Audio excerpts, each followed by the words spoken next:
kindred spirit.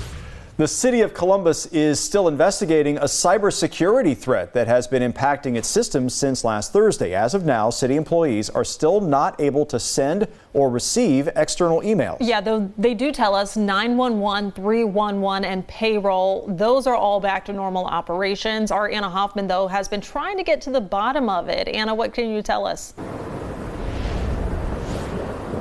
Yeah, the cybersecurity expert that I spoke with thinks that the city did the right thing to cut off external communication as they investigate. Now, what they are investigating, the city has said that it started with a malicious email, but they've remained quiet after that. If you've tried to email the city of Columbus in the last few days, this is probably what your response back looked like. City officials say they've been dealing with the cybersecurity issue since Thursday. I called several city departments with questions, and they've all directed me back to the mayor's office. Mayor Andrew Ginther's office tells us they have no updates to share, but he said this on Tuesday. We want to share as much information as we can, be as transparent as we can, but obviously we have not totally figured out what happened here, who was behind it, and how we can do what we need to do to prevent it from happening again. Denise Bergstrom is the chair of the cybersecurity program at Franklin University. She says knowing this started from a malicious email, the problem could be one of several things. And that's the danger of it. It's that it's so simple.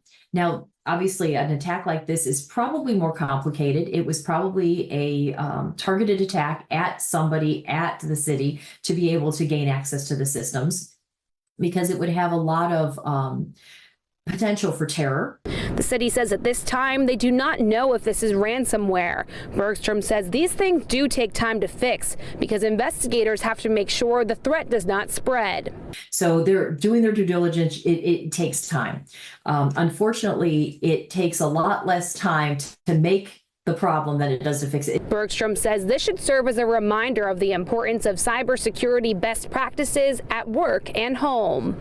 But the reason these attacks work is because we are so busy and so prone to just get things done. And so clicking on a link when you're not 100% sure, you don't even think about it, for a lot of us, that's become second nature, because you go, what bad thing could happen?